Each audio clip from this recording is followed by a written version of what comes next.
En tout cas, plaisir et à makasi ya komona ndenge boza ebele pour la kolanda réalité plus magazine ya ba éléphant kimia et René na mabota na bino. Bona nani ni naufrage et salamaki na commune ya Maluku et causé plusieurs pertes à ba vie humaine pe ba dégâts matériels ebele ba éléphant ya communication bazalaki wana na compte ya réalité plus tolanda.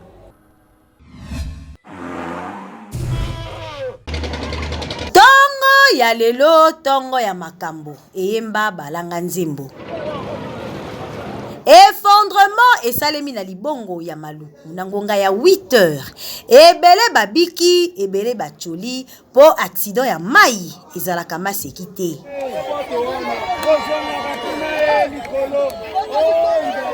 Baleinière oyo babengaka yango daka daka tope choupette.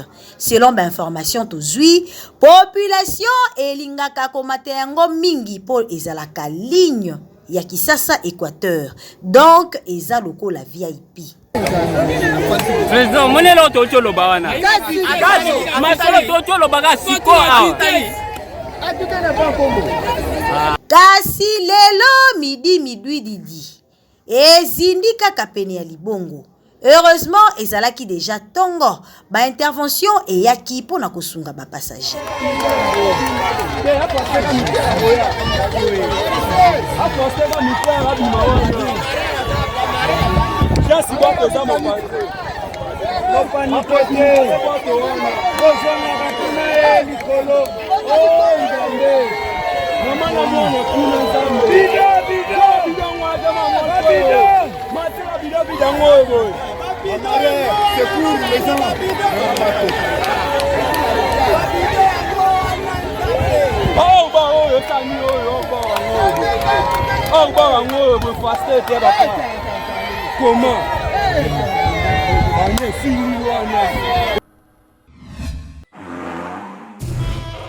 Bolanda maloba ya Jean-Marc Kabund, président ya Alliance pour le changement, ndenge ya lobby par rapport ya agression rwandaise kuna na est ya République démocratique du Congo, azalaki na micro ya Eric Tchenebala Tolanda.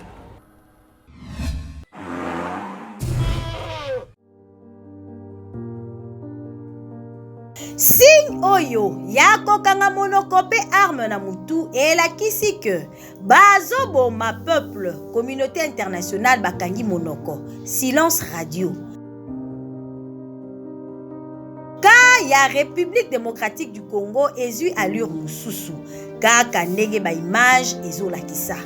Ba joueur pendant match ba écolier basipe mibali voire même na ba bébé ba koti makambwango. Ba membre ya gouvernement congolais oyo baza obligé à koluka solution. Mais nous devons accepter qu'aujourd'hui, ce qu'un ministre touché hier soit divisé par deux. Nous devons accepter que ce qu'un député touché hier soit divisé par deux. Et ici, je voudrais bien m'adresser aux collègues de l'Est. Vous qui êtes en proie à l'insécurité, vous qui souffrez avec nous bien entendu, vous qui venez régulièrement ici, arborant des pancartes, voulant sécher des plénières, que l'occasion nous est donnée maintenant de corriger ces budgets et de revoir le tout de faute en comble de manière à doubler, voire même tripler le budget de l'armée et de l'éducation. Signal fort oyo ezokipe lisusu rasté. Tala neti coach Sébastien bana poto Mosakoli Alpha en plein culte. Voire même héritier Luvumu depuis Rwanda, Andimi oyo ekoya eya pour l'intérêt ya République démocratique du Congo. Loko la Congolais azalaka peuple unique à son genre. Tala oyo a komisi yango liseki eza pasipe mawa ba inconscient ya pouzi. Stop, stop, stop na agression congolais. Nous voulons la paix.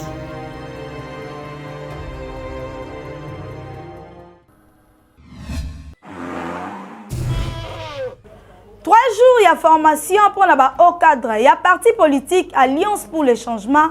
Parti cher, il y a Congomani Jean-Marc Kabund qui est dans la salle polyvalente Thérèse Kapangala. Et Salamaki avec un parti idéologie Tolanda.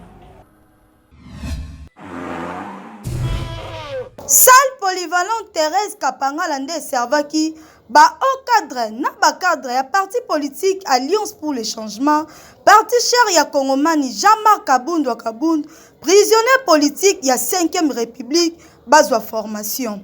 Vous nous avez vu aujourd'hui, ça a été le jour d'ouverture. On a commencé les travaux de formation des séminaires aujourd'hui. L'homme des initiatives, en collaboration avec l'Institut congolais de finances publiques, va organiser une formation à 3 jours na siège national de parti Alliance pour le changement, tozali na commune ya Limete. Na thème, misolo ya mboka Congo pour la bolamu ya misala ya baimboka. Qu'un parti politique a la mission non seulement de conquérir le pouvoir, mais de préparer aussi ses membres à diriger le pouvoir qu'il va conquérir ou dont il a la mission de conquérir.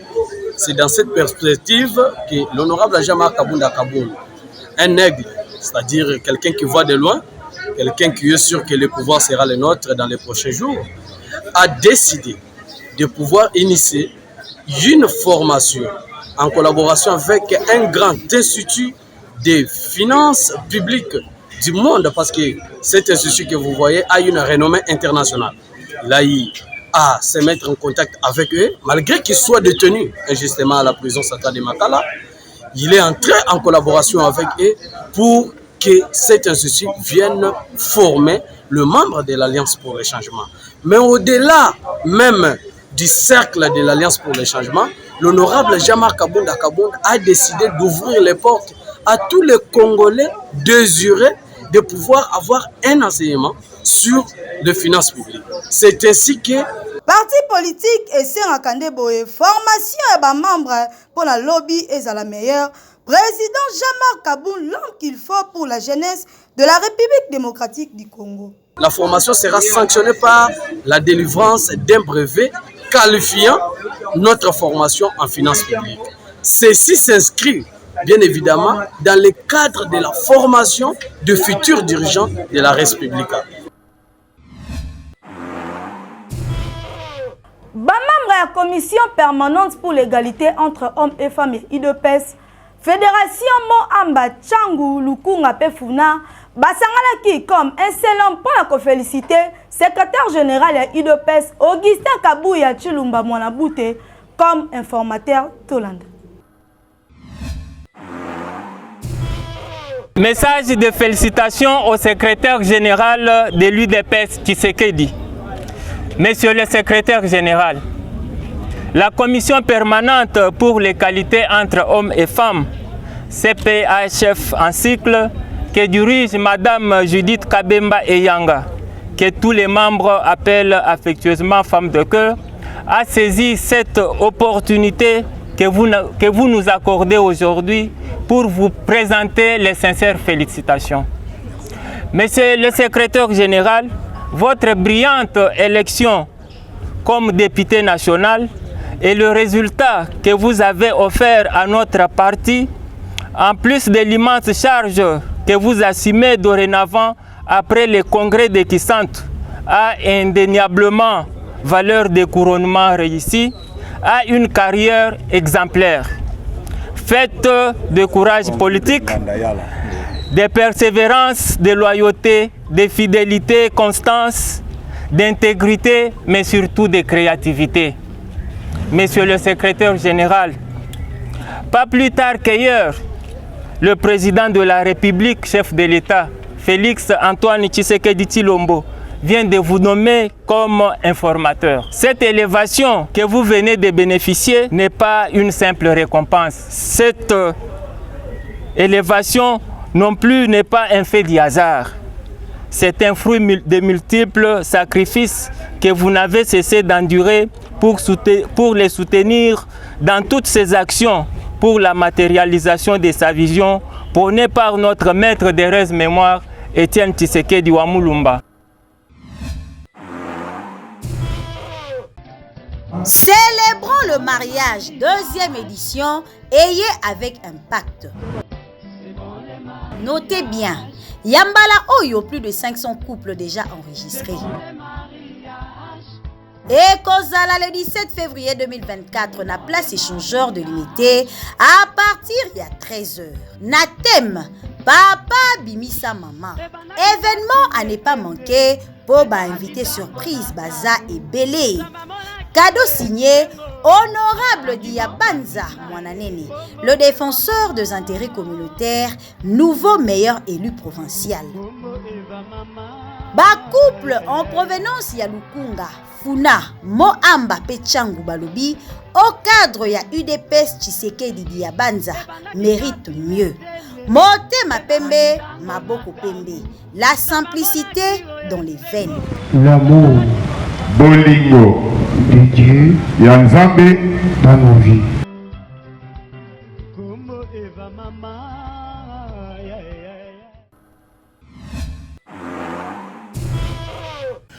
Bana ya Congo démocratique. Congo na biso etondisami na minere ebele. Minere yango ezali kaka or, diamant pe cuivre te. Kasi ezali pe banzete, makasa pe misisa oyo ezali kobikisa bato. Lelo toyeko beta lisolo ya chimiste munene ya Royaume Congo oyo tobengi na kombo ya Tata Africa.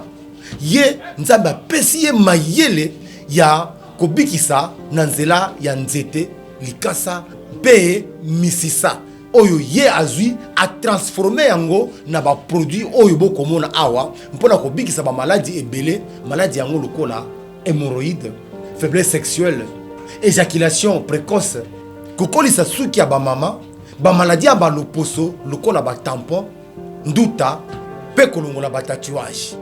Lokola tolobaka consommons congolais, ngai pe na koloba guérison congolais, na bokasi ya grand chimiste du Royaume Congo Tata Africa na koloba na bino guérison congolais na nzela ya nzete misisa mpe lokasa.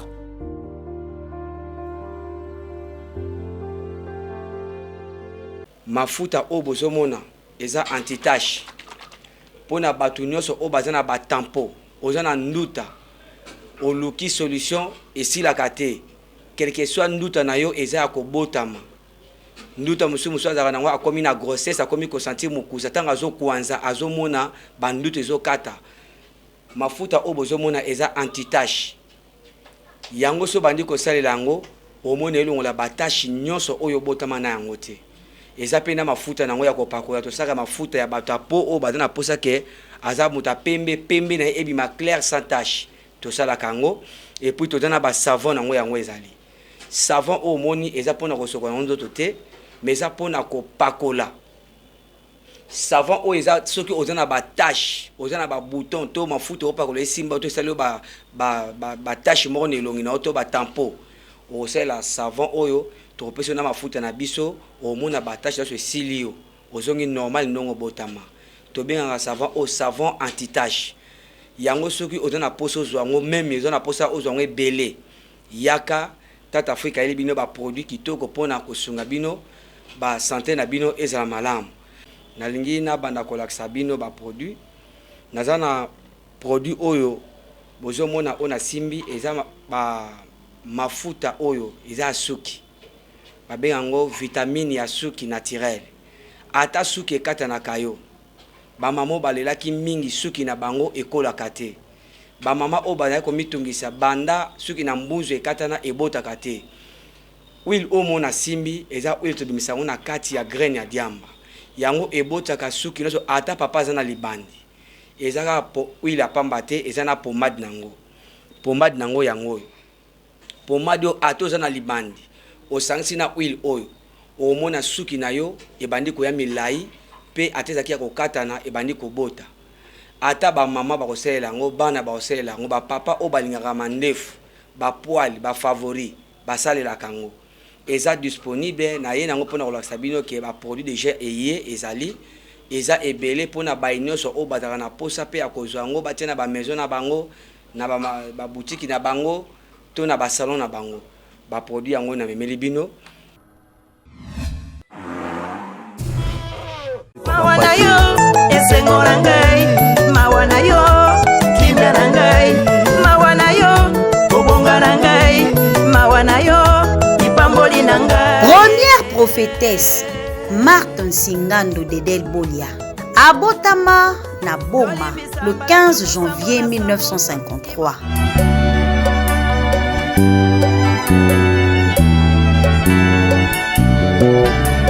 azali deuxième ya libota ya bana zomi. Union ya apôtre Eboko Zazika Thomas pe Motingia Kotongo Thérèse. Kolona ngai Yesu Masia, limbisa biso basali na Nzambe, limbisa bakonzi kati na mokili, pesa biso mayele. Veuve ya feu apôtre prophète Bolia Inzola Casimir. Azali responsable ya direction des œuvres sociales. Ya église de Jésus-Christ, esprit de vérité Bima.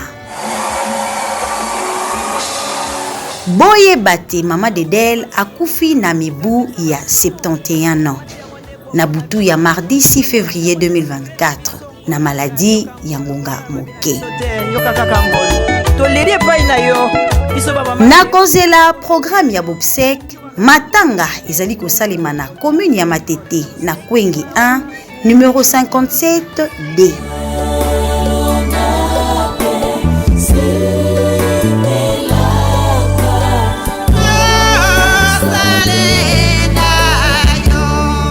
Kolonzambe azwi molimo ya mosali na ye, tika ete kombo na ye ezwa lokumu.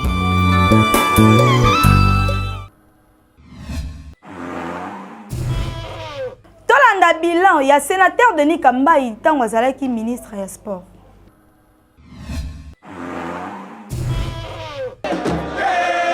C'est sous son mandat que le tout-puissant Mazembe Anglebert soulève 2 mois après le trophée de la Ligue de champions de la CAF et 2 autres mois plus tard, celui de la Super Coupe d'Afrique.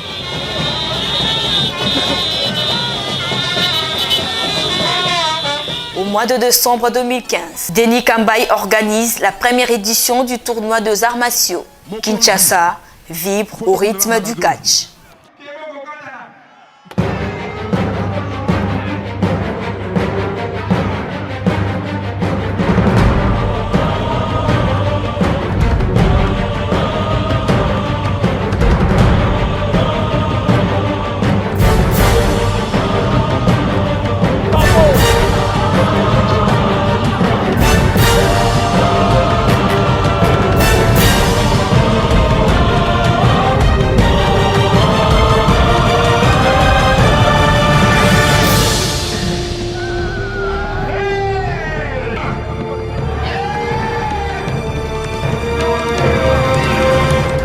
L'ambiance des années 90 que les Quinois n'ont plus revue.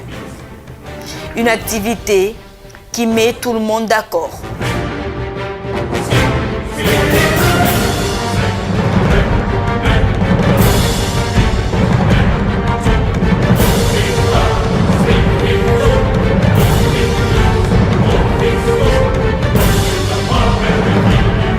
Le sport congolais trouve celui qu'on a attendu depuis longtemps.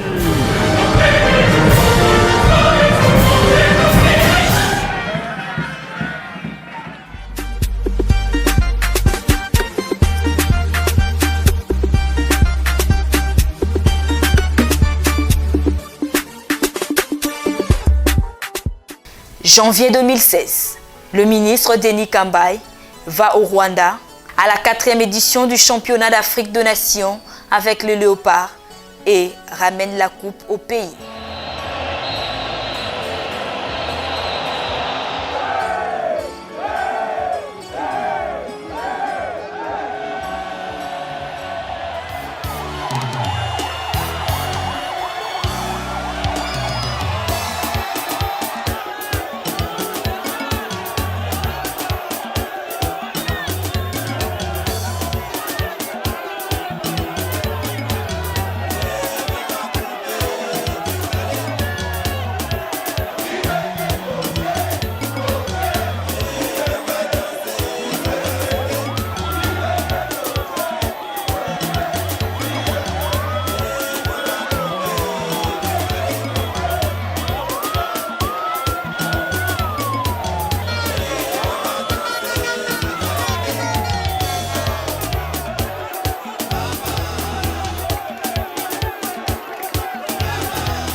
un mois après, les Léopards Rugby gagnent la Coupe d'Afrique de Nations Zone 4, curieusement toujours au Rwanda.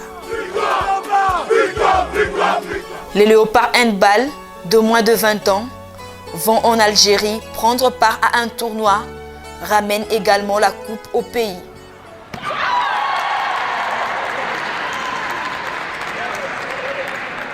En taekwondo, Rosa Kelekou va à un grand tournoi qualificatif pour les Jeux Olympiques à Agadir au Maroc, ramène la médaille d'or. Du reste, la RDC va prendre part pour la première fois aux Jeux Olympiques dans 4 disciplines. Dans un autre chapitre, le ministre Denis Kambaye a pesé de tout son poids pour stabiliser les fédérations à problème en organisant les assemblées générales et électives. Au mois de juin, le ministre Kambaye a accompagné le Premier ministre Augustin Matata Ponyo au lancement du 4e tour international de la RDC à Kisangani, un tour qu'il va clôturer plus d'une semaine après à la place du cinquantenaire à Kinshasa.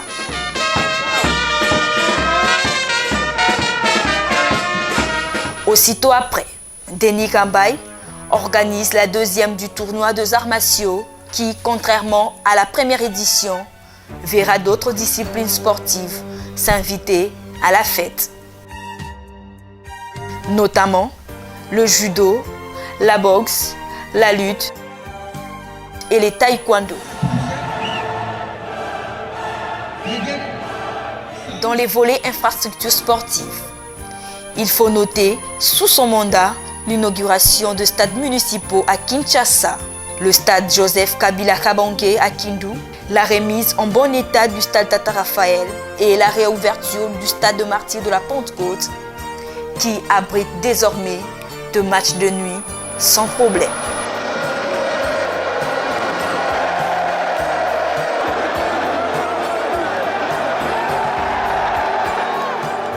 Parmi les grandes perspectives du ministre Denis Kambaye, son cher et beau pays s'est qualifié à la prochaine Coupe du Monde Russie 2018.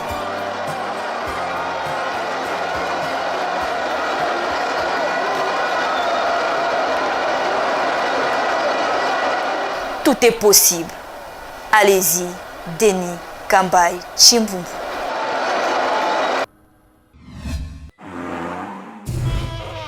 Biso nyonso tulanda magazine Réalité Plus. Réalité Plus. Vous allez dans ma yo communication, il y a bien ils allez dans Réalité Plus. Pas de mensonges, que de réalité, de vérité. On va kamba la vérité munaché. Réalité Plus. Oh pub, oh vous allez où ça neti ni kambugo ils sont que dans Réalité Plus, yeba mukimbimba bakulanda yo. Biso nyonso tulanda magazine Réalité Plus. Et ça la réalité.